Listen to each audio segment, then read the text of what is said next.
including some natural history, biogeographic patterns, systemic relationships, and here's another surprise, the discovery of several new species in recent decades. The majority of the orchids in Arizona are found in the mesic to wet habitats, which have historically been significantly diminished and are still under threat. Several species are of conservation concern, and one, Spiranthes delatescens, also known as the Canelo Hills ladies' tresses, is listed as federally endangered. And there will also be a discussion of efforts by the Desert Botanical Gardens to conserve orchids in both the state and in the Southwest. And also information on a partnership with the North American Orchid Conservation Center, which I had not heard of, and I just looked at their website, and it's a fascinating website. So Andrew, we're just waiting for you to tell us all about our native orchids.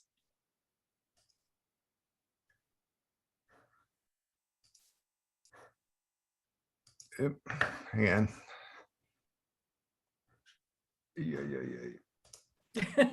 I forgot to do this, enable the sharing screen. Okay, we're all with you. Just All right, let's see. Okay, should be okay. Is it not sharing? I'm going to make you a co-host very quickly in case you need to be that in order to do this. But Okay, can you see my screen? I cannot see your screen at this point. Boy, there's always some technical difficulty, isn't there? Try again. That's okay. We're used to it.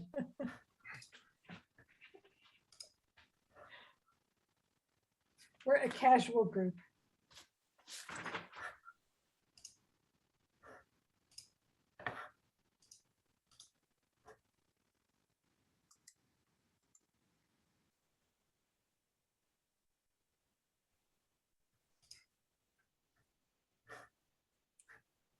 Okay, so is your PowerPoint open on your computer? Yep. There we go. got it. All right, sorry about that. No problem. Okay, well, thanks everybody. And thank you to Gay Gilbert and Susan Husband for the invitation to give this presentation this evening. To give an overview of all the species in Arizona is a pretty big task, and hopefully I can do it with without eliminating too much. 45 minutes is not a lot to talk about it, and I hope the way I've put it together that you'll find interesting. I'm not really the person that should be giving this presentation. The late Ronald Coleman, friend and colleague for too short period of time, in my view. I've known him since 2014. Ron was a kind, smart, and passionate man whose training was and profession was in engineering, but as a hobby, he was a fanatic about orchids, so much so that he wrote 2 books about them. The Wild Orchids of Arizona and New Mexico, which came out in 2002, and The Wild Orchids of California in 1995. So an overview of the family is there's not a lot of consensus on how many species there are. So anywhere between 25,000 and 35,000 species, and greater than 750 genera. It's the largest family of flowering plants, but some people say that Asteraceae might be. It's pretty hard to say which is the most species rich when you're dealing with that many taxa. And the lineage is fairly old and greater than 76 million years of age, and it could be as old as over 100 million years old. The family has a worldwide distribution, but as we probably already know, the highest diversity is in the tropics.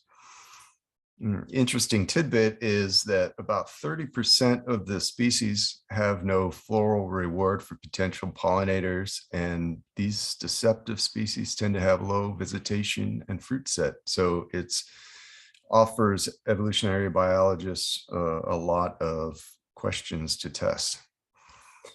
And no doubt everybody knows that Darwin wrote a whole book on orchids and their insect pollinators. So, you know, when you have a whole book dedicated to you by Darwin, you're pretty important family of plants. So before I get into the Arizona orchids, and rather than showing you the epiphytic orchids in the cloud forests of Ecuador or in the Amazon basin, I will just give a couple of examples of some of the diversity that most people aren't aware of. And one is the genus Rhizanthella from Australia has 4 species. And this is the only plant species that lives its entire life underground. And they do not photosynthesize. They are fully parasitic. They derive all their nutrition from fungal hosts. And I'll talk about that in a little bit more. But that plate shows you an example of the plants, and they're very small, and most of them are critically endangered. How do you survey for a plant like that without digging them all up? That's the thing. Most of the when the plants flower, they flower right below the surface, and they're probably pollinated by flies that dig down, brought by the smell. But the flowers never really get above ground or above the duff on the ground. So super fascinating. And then there are some of the smallest plants in the world, a couple of genera in Orchidaceae. So here's an example of Platystele that you can see by the scale bar on the right. Those little demarcations are millimeters. So the flowers are so thin that they're actually translucent, just a couple millimeters, or if that, wide and long. And the total size of the plant you can see at the end of the fingertip there, that grows on another orchid root. So I had never seen those plants before, and I just threw that in out of interest. So one of the most important things besides the pollination syndromes of the orchids and their interactions with insects and other animals is that all orchids are reliant on fungi at some point in their life. And there are a couple of terms that we need to talk about first. One is autotrophic. So that is where most plants, where they photosynthesize and get nutrition, fix carbon from the sun and carbon dioxide, and get minerals from the soil. Well, mycoheterotrophic, which a lot of orchids are, and it's where all or part of the nourishment is from another fungal partner. So, this second. And then there's mixoheterotrophic. Mixotrophic, where the plant is photosynthetic, but also partially dependent on a fungal partner. And the orchids have both mycoheterotrophic fully, partially, and mixotrophic. As far as I know, there are no fully autotrophic orchids unless they are in culture.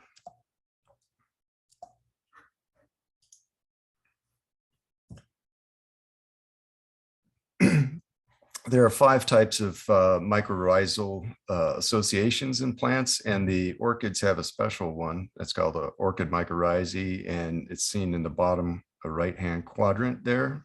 And oops, go back here, where the fungi go into the root cells and actually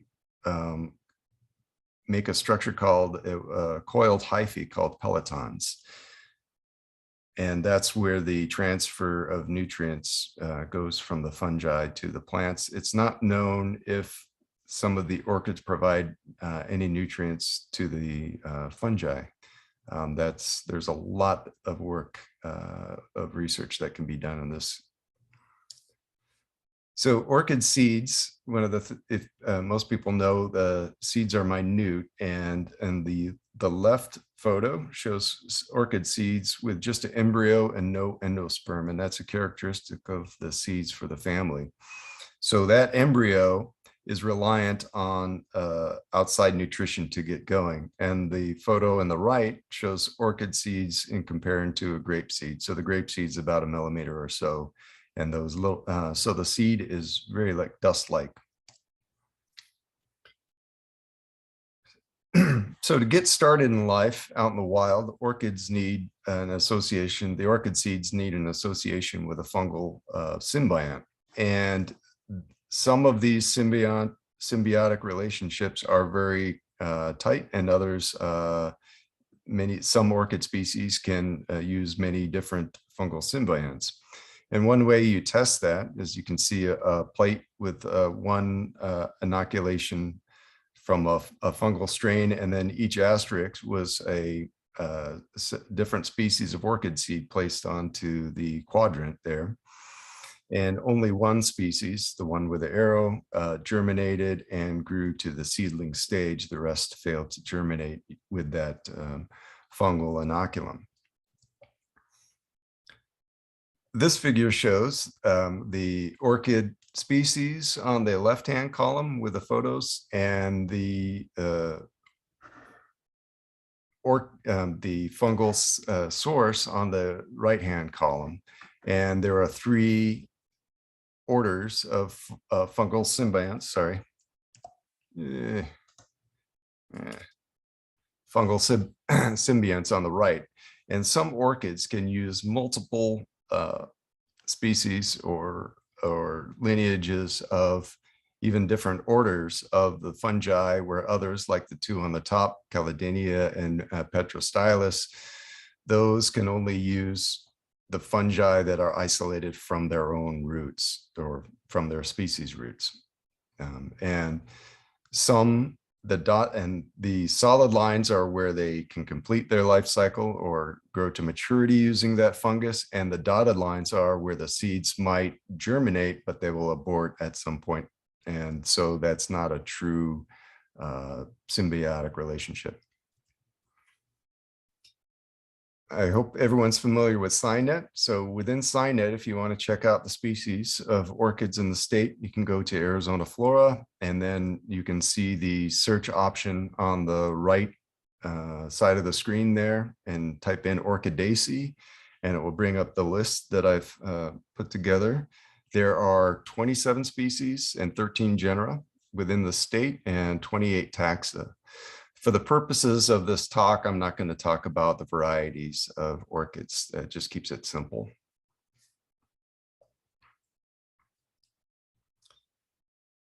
So as I was putting this talk together, it was interesting to find that 5 species have been described in the last 35 years, which is pretty interesting to me for such a popular group like orchids. But hundreds of orchids or thousands are described every year in the tropics. So starting in 1986, Platanthera zothecina was described, Aspiranthes delatescens, which I'll talk about in detail later, 1990, Shigella arizonica in 2000. That has an interesting story in that it's been known for in the state for over 100 years. It was collected, I think, first in the Pinaleño mountains in the 1880s. And in Kearney and Peebles, it was treated as Spiranthes parasitica. Well, in 2000, Paul Brown noticed that that the species that occurs in Arizona was definitely not Spiranthes parasitica, and he could find no other place to put the species, so it had to be described as something new. So it had been known for a long time, described in Kearney and Peebles incorrectly, and then described as a new species. And then Hexalectris colemanii, that was named in honor of Ron Coleman in 2004. And then Platanthera toscanus, 2006, that's an intermountain orchid. It goes from California Nevada, Utah, all the way to Colorado. And it's only known from, as far as I know, one population in Navajo County. So if you plot the diversity of the orchids per the counties, you find that Apache, Cochise, and Coconino and Greenlee have the most species, and which is kind of interesting because Greenlee is such a small county that it has nearly as much as the much larger counties.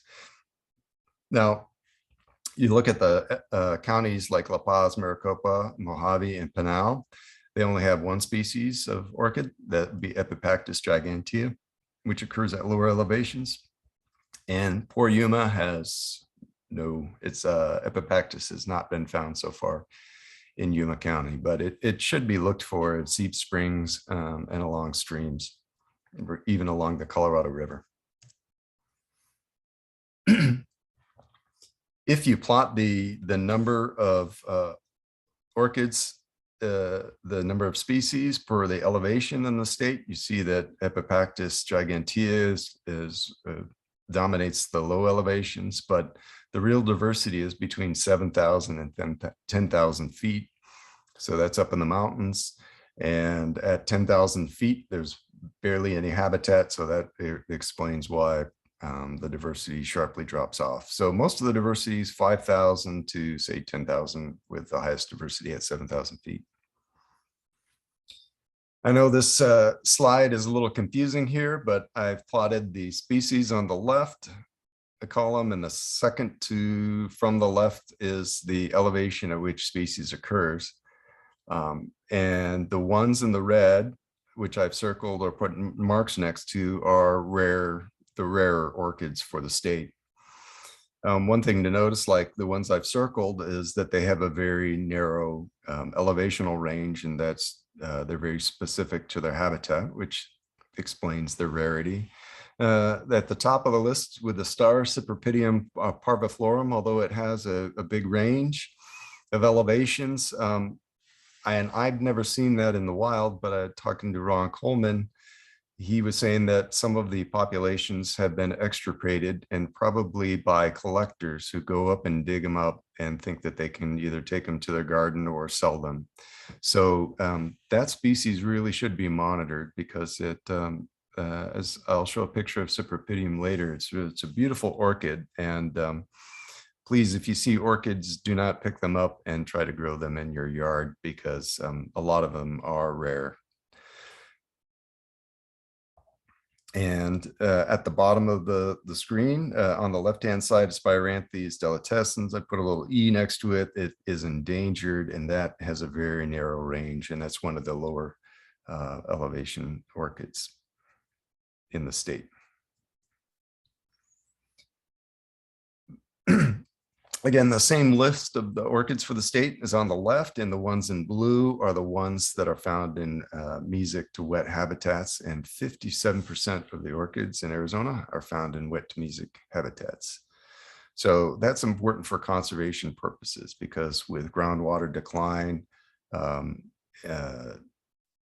and other modifications to the watersheds around the state, that a lot of the orchids could be in trouble.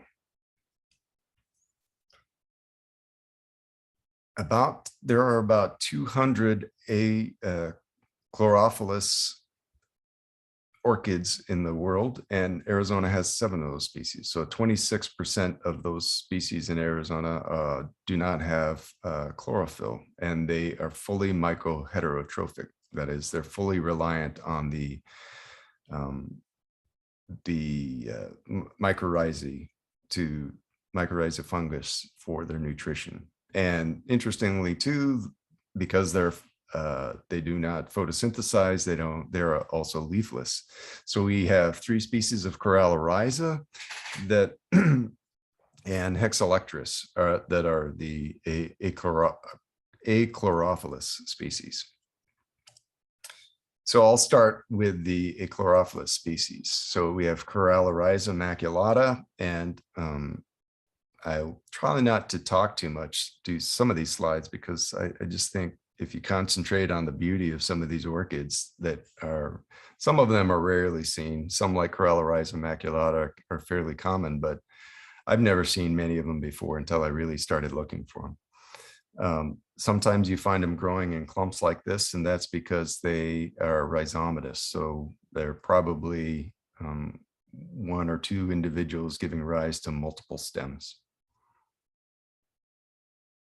And you can see there are no leaves, and there's a lot of color variation within them. And there are even some color morphs where they're whitish or yellowish or deep purple or yellow or red.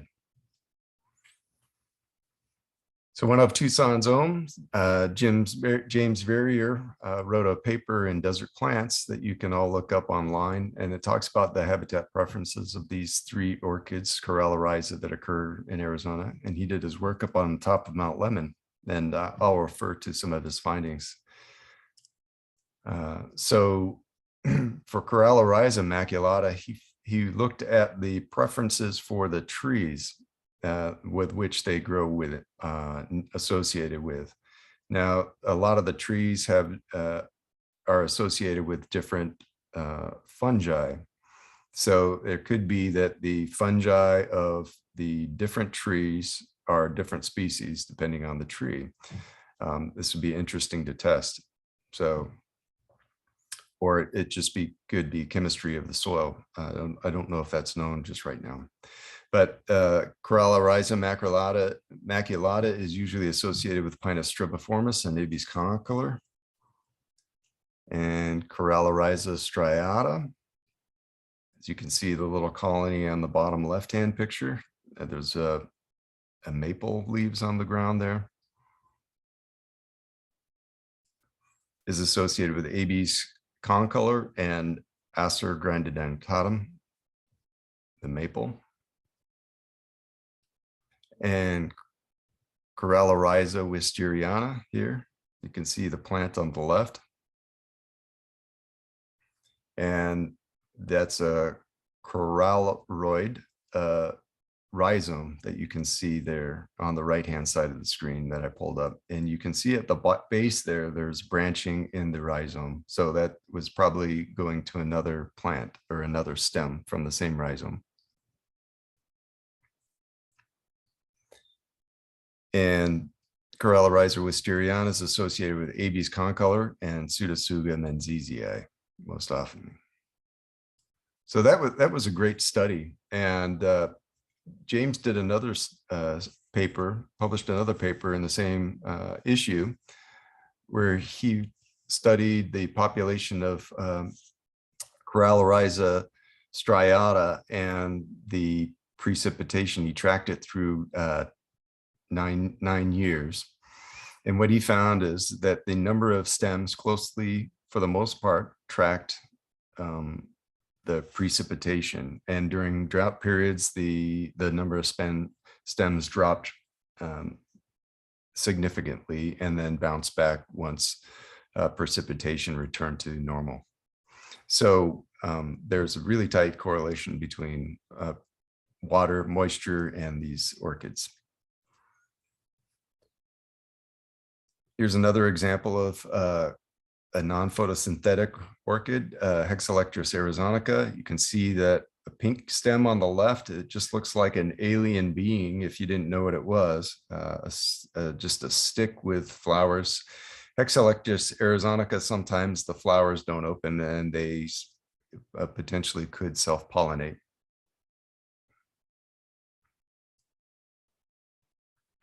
Janet Fox published an article in the plant press. So all of you, if you're interested, you can check it out in the 2000, what is that? I can't see right here because of the screen. The winter 2019 issue of the plant press. And she dedicated the article to Ron Coleman, which was really nice. And this is a nice photo of Hexalectris colmanii. It differs from Arizonica in that the petals are reflex. And if you can take a look at the lip, it's got a nice purple lip there. Beautiful.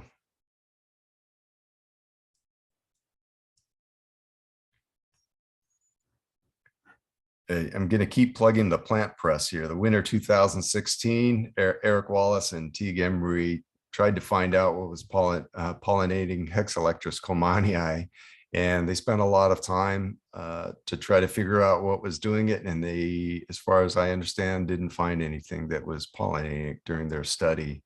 But they did find some of the plants with capsules on them, but they never saw what pollinated those plants. And the last species is Hexalectris parviflora, and parvi is purple, and you could see the purple lip there. Oh, one more species, and this is spectacular, Hexalectris warnockii. It's only known from one place in Arizona, down in the Chiricahua Mountains.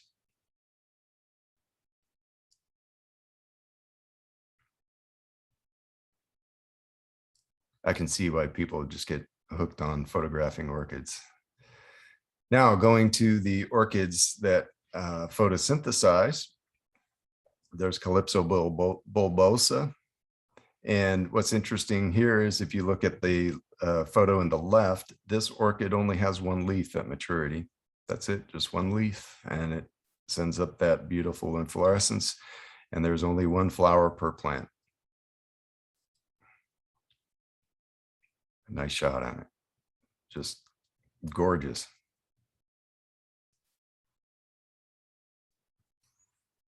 When we look at the distribution of some of these orchids, Arizona is kind of at the crossroads of a lot of things, and you see a lot of common patterns. And one is in Calypso bulbosa is that it's near the southern range of the species distribution. And another common pattern is that the up along the orchid populations follow the Mogollon rim, and the Calypso bulbosa can be found up by Flagstaff all the way down into New Mexico.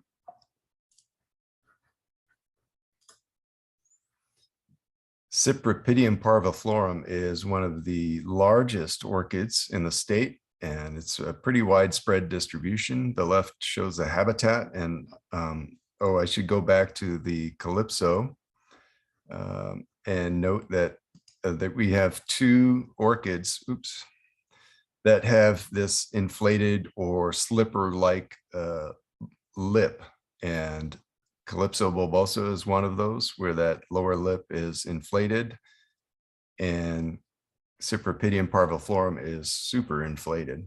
And Cypripedium, if you're interested in pollination studies, that has a lot of people have studied the pollination syndrome in there, and that's a cheat. It gets it lures the insects into that inflated lip, and they only have one passageway out in which they gather the anther, brush past the anther in order to get out of the flower. After a few times of doing that with no reward, the insects apparently learn and then avoid pollinating the plant or visiting the plant.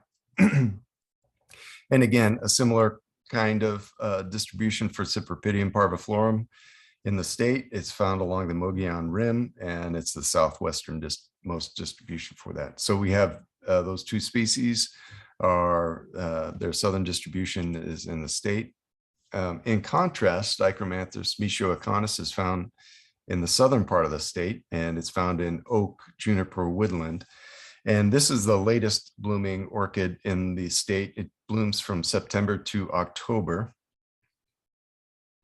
And I don't know if you can see it. It's really cryptic when it flowers, because the grass is usually dead by then, and it's leafless when it flowers. Most of the time, the leaves have died and turned brown. And the way you normally find the orchid, probably not when it's flowering, because it's just, they're really cryptic, but it's during the July through September when the leaves are green and long and fleshy. Beautiful flower striped with the green in it, and very hairy on the outside.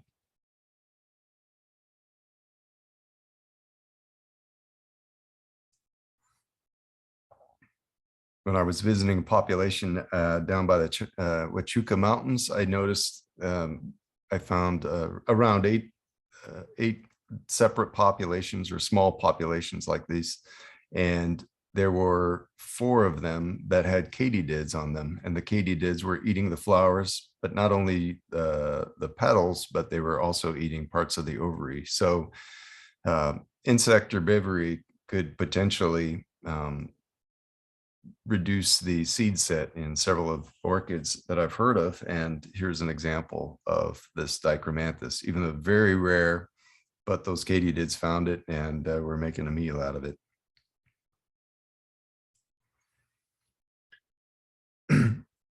So dichromanthus michoacanus in Arizona is known from the Catalina Mountains, the Huachuca Mountains, and down by Parker Canyon Lake down south. And most of its distribution is in Mexico. So in contrast to the previous orchids, this is the northern range of a more tropical or Mesoamerican orchid. Epipactis gigantea is the most widely distributed orchid in the state, and it's found from low elevations to about 7,000 feet. And normally when you find it, you find more than one individual. You can find hundreds in certain places. It grows along, it's always associated with seeps, springs, or streams, or small creeks. So no doubt that its range has been reduced because of groundwater pumping and damming and other water diversion. Goodyear oblongifolia. There are 2 species in Arizona, Goodyear repens, but I won't show a photo of that. And they have a basal rosette of like 3 to 5 leaves. And usually those leaves have, you can see on the left-hand side, have a whitish midvein. And both species have white flowers. We have 4 species of Malaxis in the state, and most of the time they occur in wet meadows, and like this meadow. And again, the health of the forest, if the forest is not healthy, then the meadow would be encroached by woody vegetation, and also really dense vegetation will kind of suck the water out of the meadow. So the lack of natural forest fires might be reducing the habitat for a lot of higher elevation orchids. Malaxis abeticola has a racemose inflorescence, and it's easily, when these species of Malaxis are flowering, they're easy to tell apart, but they all only have 1 leaf at maturity, and that leaf is clasped the stem. The leaves, I don't know of a way to differentiate the 4 species by vegetative means, but with the inflorescence, it's really easy. Here's another distribution where the Arizona is at the western edge and the northwestern part of the distribution. Malaxis corymbosa, you can see on the left, the inflorescence is corymbose. Again, on the left-hand side, there's just 1 leaf. And those flowers are about 4 to 5 millimeters long. So it's tiny little flowers and semi-translucent as well. One of my favorite orchids in the state is Malaxis porphyria. You can see the purplish color to the petals. And again, only 1 leaf, and it shoots up. This can have a really long flowering stalk for the size of the leaf. Really striking when you see it. Here's a shot of Ron Coleman taking a look at Malaxis sulei. That inflorescence is spicate, and the flowers are just depressed to the rachis. And you can see multiple plants in that shot, and some are small and lack an inflorescence, and others have a nice long inflorescence. Neadia Valoroides is fairly rare. It occurs at higher elevations, and it has this really like flipper-like lip, and the rest of the sepals and petals are pulled backwards. We have 5 species of Platanthera in the state, and they're all associated with seep springs or streams. I'll only show one photo here, one species, and this is Platanthera limosa. It can be found up on top of Mount Lemon. And you can see the lemon colored lip there on the flowers on the right. And interestingly, the other 2 petals form kind of like a hood above the column.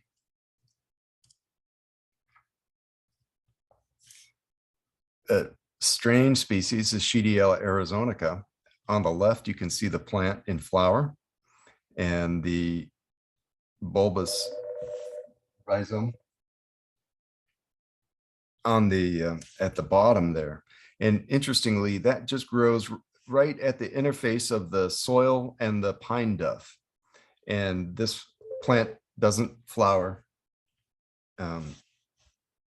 doesn't have leaf when it flowers. It flowers from May through June, and then it will flower from July, then it will leaf out in July through the rest of the monsoon season. So when you're searching for it, this plant only grows about 15 centimeters to 20 centimeters tall. It's just this little stick out of the pine duff with small 5-millimeter white flowers, not very showy and really hard to see. You can be standing right above it and not see it. So, and this is what it's like when it's leafed out. Just 2, sometimes 3 leaves, and that's it. So it can be confused for seedlings from a bunch of other plants. So it's probably really undercollected, and it has a much wider distribution. Here is the pattern that we've seen before, and that the population in Arizona is at the western edge. It occurs in New Mexico and very western Texas.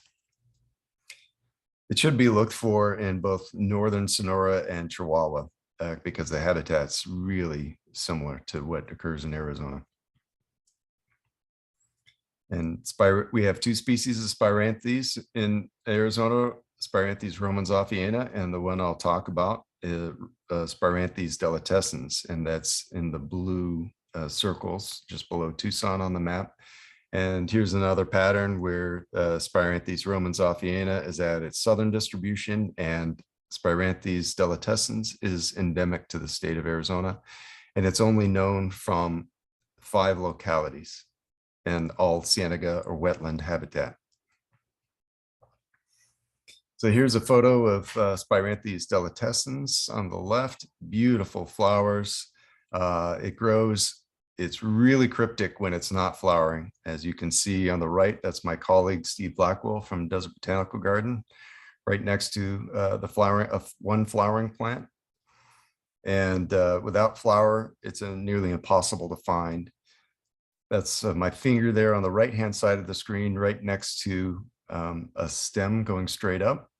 And you can see tucked in with that other grassy or wetland vegetation, it's impossible to differentiate from other monocots there. Can you spot the Spiranthes in this photo? There's my field book to the on the bottom of the screen. I'll move my cursor. See that the yellow flower here, the ranunculus. If you go straight across, right in the center of the screen is one Spiranthes flower individual. So part of our conservation efforts is that we are trying to get populations of all the orchids in the state. And I will talk about our collaboration with the North American Orchid Conservation Center. And we're also trying to get the fungal symbionts associated with each orchid. So what we're doing is we're collecting when we can, and the orchid roots and sending them to the Smithsonian for them to extract the pelotons from the roots and try to culture the associated fungal symbiont. The plants on the left here are in fruit, and the packet in the right, if you can see the dark area at the bottom of the packet, those are the minute seeds. So there are thousands of seeds in that little packet. So we will seed bank those, and we're also going to try to, the Smithsonian has isolated several of the plants that we've sent them. So now we have in culture the fungal symbiont and the seeds. So hopefully we can propagate in ex situ the plants with their proper symbiont, and hopefully pollinate them in culture and increase the amount of seed that we have. Again, another plug for the Native Plant Society Winter 2016 issue with Aaron Hicks talks about growing the Spiranthes delicescens in culture. So there are some threats going along with, and this is part of my research interests and conservation interests, is that Spiranthes delicescens has not been found at one of the sites for over 20 years. The chart at the bottom shows the number of plants on the left and the years on the bottom. And orchid populations are known to fluctuate wildly. And so this is no surprise that the population goes up and down. The years where there are no bars, where there were no surveys, but you can see from 2010 to 2016, when we submitted this report, we did not find the orchid, and I've had surveyed every year since 2016, and the orchid has not been found at O'Donnell Cienega, nor at a location, one other location downstream from the O'Donnell Cienega. So right now it's currently only known from 3 localities. This year we did a survey and we found roughly 16 at one population, 85 in another. So the whole population, only 100 flowers. We don't know how many are vegetative in each population. Sometimes orchids can stay dormant and reliant on their symbiotic fungi to stay kind of quiescent for years and years. And then when the right environmental condition will come up, they'll send up their stalks and flower. So we don't know what's going on, but it's kind of troubling that no orchid has been seen at O'Donnell for over 20 years. So this is upstream from O'Donnell Cienega, and this is one of the threats, the large threat that's for cienegas, not just in Arizona, but the Southwest in general, is erosion and a groundwater decline. So you can see right in the middle of the screen, that's a big erosive gully that chomped through that land about 20 years ago. At the Canelo Hills Cienega Preserve, there has also been a massive erosion event, which this head cut is about 10 feet deep, and it's lowered the water table. If you look in the background too, you can see the Cienega, there's alligator juniper, Juniperus depiana, invading the habitat. And so historically, the Cienegas were much more open, and the best habitat is that has some form of disturbance, be it fire or maybe even grazing. And this habitat hasn't had any disturbance in a long time. At the property boundary, you can see things that have been done like 80 years ago, like this canal. There used to be, at the beginning of the 1900s, there was a road that was on the right-hand side of this fence. So the water flows from the left-hand side towards the right-hand side downstream. In order to dry out the road, they created a canal and put the water through a culvert. And so what that has done is it's dried out the Cienega downstream from the canal. So with funds from Arizona Department of Environmental Quality, I've got, and in collaboration with the Nature Conservancy, we started to do some restoration work in order to improve water quality and improve the wetland habitat. Wetlands filter the water and increase water quality. DEQ was concerned about the amount of E. coli going into the San Pedro, and the O'Donnell Creek is a tributary to the Baba Kamari, which then goes into the San Pedro. So by improving the water quality upstream in the tributaries, we can hopefully improve the water quality downstream of the San Pedro. So what we did was that canal that you see right here was I had Stream Dynamics, Val Van Clothier from Stream Dynamics in Silver City, Mexico, come out and do some restoration work. He breached that, he plugged the canal, and we spread the water across the wetland once again. And then he made certain features to slow down and trap the water. And by increasing the residence time, you increase the infiltration and decrease the E. coli load on it. And we also had money to remove juniper. So we removed a lot of juniper, and that's still TNC is still removing juniper from that property. Speaking in the Nature Conservancy, this is right from their website. So the Nature Conservancy website, Arizona, Stories in Arizona, Restoring Arizona Forests. And if you can see at the top here that healthy forests are essential for abundant and clean water. And then at the bottom, unfortunately, our forests are overcrowded and unhealthy. And we've seen a lot of catastrophic fires. Oops. Catastrophic fires in Arizona. So it's nice that if we improve the health of those forests, we'll improve the increase the amount of water available to the orchids and increase the habitat. So orchid conservation requires a lot of different people working together. So people that study the mycorrhiza, pollination, seed germination, living collections, germplasm restoration, all towards the goal of species recovery. And of the more than 200 orchid species in the US and Canada, greater than 50% are vulnerable, threatened, endangered, or extinct. And with that in mind, Dr. Dennis Wingham at the Smithsonian Institution started a collaboration with the US Botanic Garden to create the North American Orchid Conservation Center. And their mission is to ensure the survival of all the native orchids in the US and Canada. So as an example of what's going on, the plate on the left shows the distribution of Corallarhiza trifida in the 1850s, and then slowly population decreasing. At the bottom right of that panel, you can see it's only known from a few populations in New York. So that's quite a decrease. And that's unfortunately a reoccurring story for the orchids.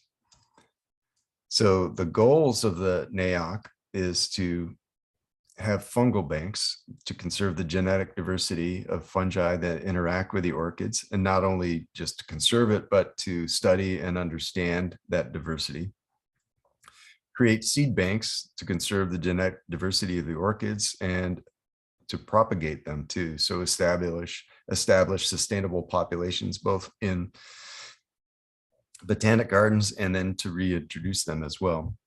And the fourth goal is to educate the public about orchid conservation and engage people into hands-on conservation.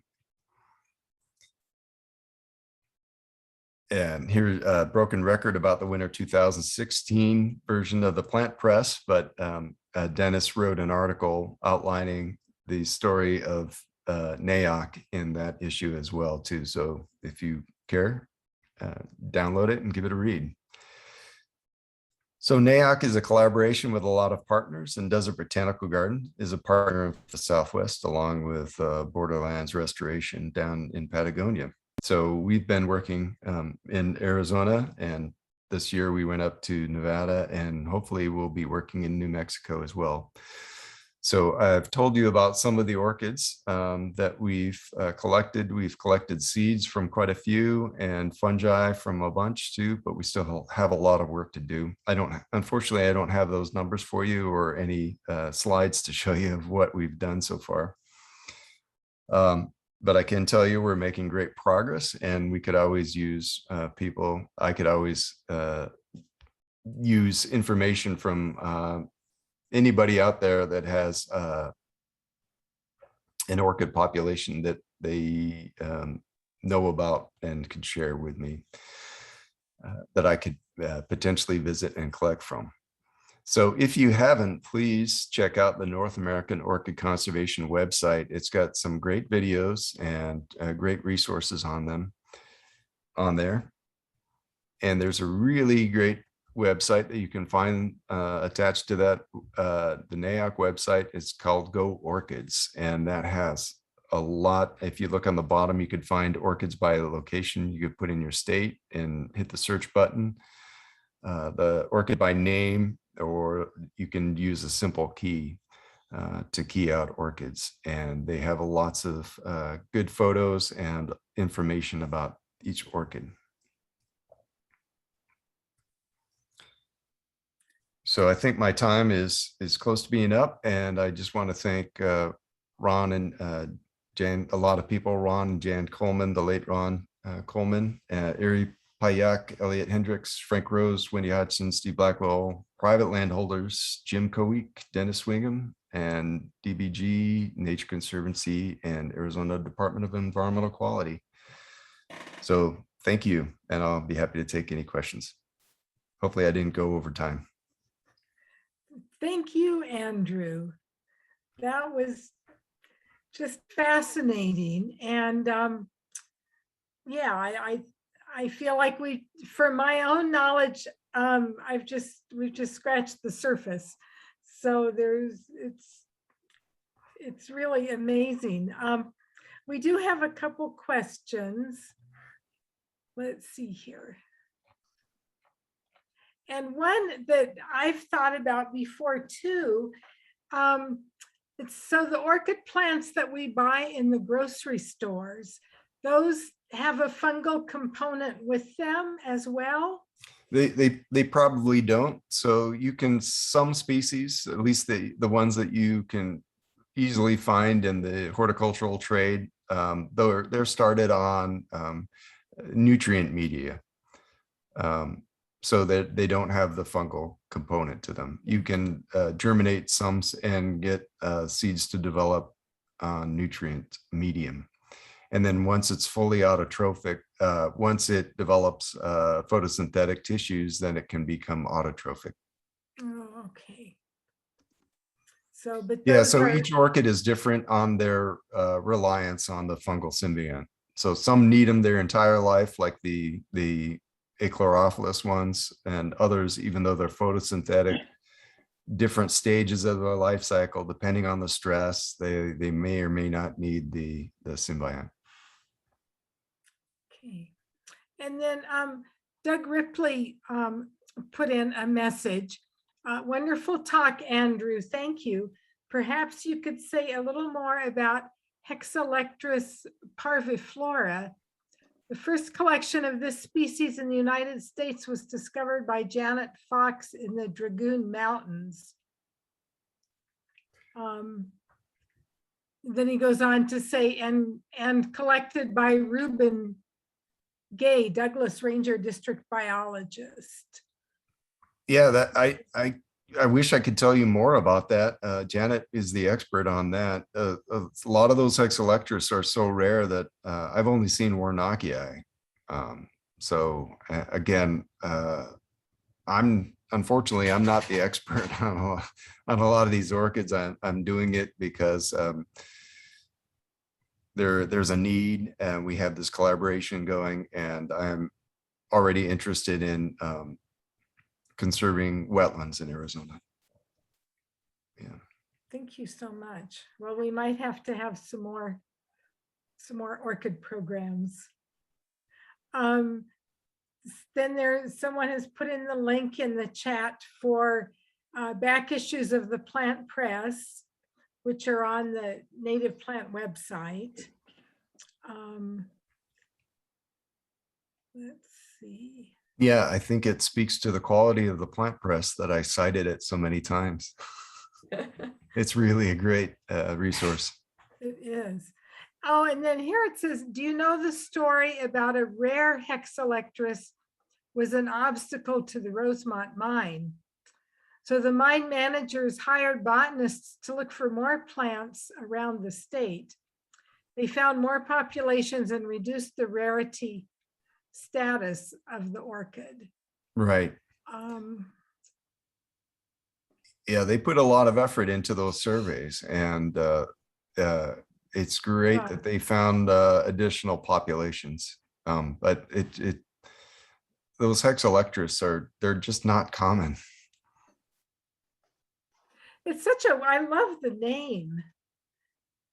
What does it mean? Do you know?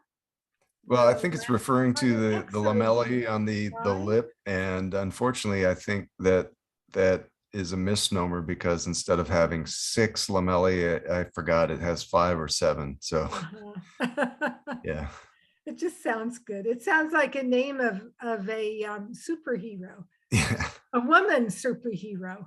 yeah. And then a lot of praise and compliments. Great talk, good talk. So you can look at these, as we finish up. Oh, then are there mounted specimens at well, 2 questions about the Desert Botanical Gardens. Are there mounted specimens in the herbarium there, and what orchids are cultivated at Desert Botanical Garden? Well, we are we just got the mycorrhizae for Spiranthes delatescens isolated this summer. So that's at the Smithsonian right now, and we have the seed, so we can start that. But we might try tissue culturing the Spiranthes here as well too. So right now we don't have anything going, because Spiranthes is really the one that we're focusing on. Mhm. And we were trying to get the fungal symbiont to do that. So yeah, we do have orchid vouchers in the herbarium, but we don't have anything growing right now in Mhm. horticulture.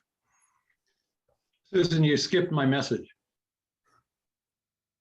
Well, It says, I have a question in turn. I wanted to ask if anybody's doing DNA sequencing on the species. Can Andrew answer that?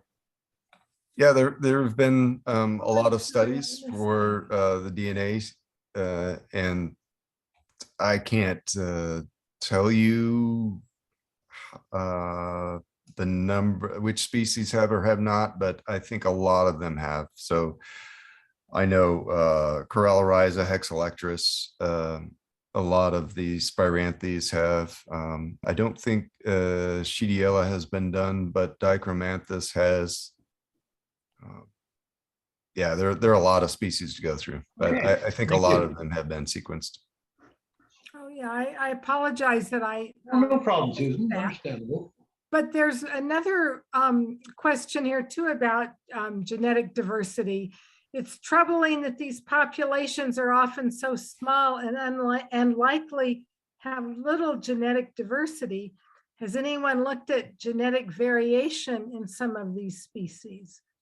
Especially with the pollination by pollenia, the seeds within a capsule are all genetically full sibs, which reduces the variation. Yeah, I'm not aware of anybody who's done a population genetic study for the orchids in Arizona. Yeah, I'm sure it's been done in other states, but not for Arizona. There's another That great definitely would be project. interesting. Another great student project. That yeah, I mean that's a characteristic of a lot of orchids, that they're just rare, and they've got these weird pollination syndromes, and some years they're up and some years they're dormant, and yeah, they're just a tricky group, but that's what I think what makes them so special. So, okay, and I guess if anyone else has a question, if you would like to unmute and ask your. I see one from Jillian, propagated through meristem culture. I don't think I'm unaware if anybody's tried that. Aaron Hicks would be the person to ask that question to, about the that culture stuff.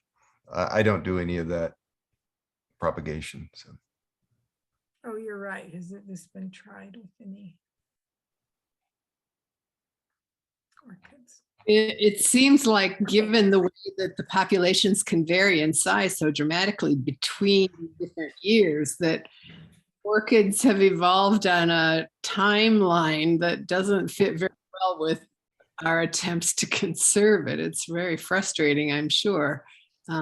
yeah, and the thing too is some of them are so ephemeral that you really have to be there at the right time. If you show up too early to survey for Spiranthes delatescens, there's no way you're going to find it. And if you Right. show up too late, it's almost the same thing. I mean, it's a little easier to see once they're in fruit, but they just blend into the background so well. I guess we can hope that maybe that means that there are more out there than we actually know about, but especially for those that are so dependent on cienagas that are so easily damaged hydrologically, that's a hard sell as a Yeah. whole. So, Andrew, I was wondering, have you guys pinned down the pollinators for the spring coral root? I by chance photographed a little syrphid fly with what I'm sure was pollinia from spring coral root on it, but I didn't actually see one transferring pollinia to a flower. Really? That's- No, yeah. I've never done any studies, any pollination studies. A few times when I've been at orchids, Spiranthes, infernalis in Nevada, and delatescens, I've seen some bees. Unfortunately, I didn't get a photo of them, visit them. Oh, But yeah, I'm not a pollination biologist, so oh, you need to get somebody that'll hang out there and get the photos of the yeah, visiting yeah, them super and interesting. try to get a photo, actually document pollinia attached to an insect and then getting, transferred to a flower, Right. or, disappearing when the insect comes out from a flower, Yeah. I mean, that chance photo of a little syrphid fly with the pollinia on its back, that was purely, I didn't even realize it had it until I got the photo home and got it up on the screen, and I was like, what the heck is that on its Oh my goodness. thorax, and there was this beautiful maroon pollinia. It's like, that's got to be spring coral root, there's Wow. nothing else with a maroon pollinia, Wow, there if at it that time. detached it might well be. That's it's interesting. So If you have that photo you wouldn't mind sharing with me, I'd appreciate it. yeah, I could easily do that. If you, I'll try to get your email from Irene. Okay. Yeah. Well, there's those cameras for the big mammals, the bobcats and the mountain lions and so forth. They're rather large, but they're widely used. There should be a miniature one you can set up right on an orchid and just let it sit there for a few days. I don't even know, is that on the market? Has anybody done that? I would think so. Yeah, they're a little more pricey than a wildlife camera, though. Okay, fair enough. Yeah. And as soon as you get into macro, your depth of focus starts diminishing fast. So that's the problem, is that big scale stuff, your depth of focus tends to be pretty generous. And as you get into more and more macro, it diminishes. So to be focused exactly on the right spot, it's tough, So we do have two more questions, and then we probably should finish up. But were orchids more widespread during interglacials? And are we now seeing more relic populations? Yeah, that's a great question. And I wish I could answer it, but it seems that probably Spiranthes delatescens is a branch off some way from Spiranthes romanzoffiana, perhaps when times were cooler. But yeah, that's I don't know how we'd test that right now. But yeah, interesting question. And definitely you can see a lot of interglacial and glacial characteristics of some of those orchids the further north you go. And the other question, are Ron Coleman's books still in print? Yes, they are. You can get them on Amazon. Oh, great. And I recommend them. They're really, they're not too technical. They're perfect for the enthusiast and perfect for the professional as well. So they're really good books. That's great.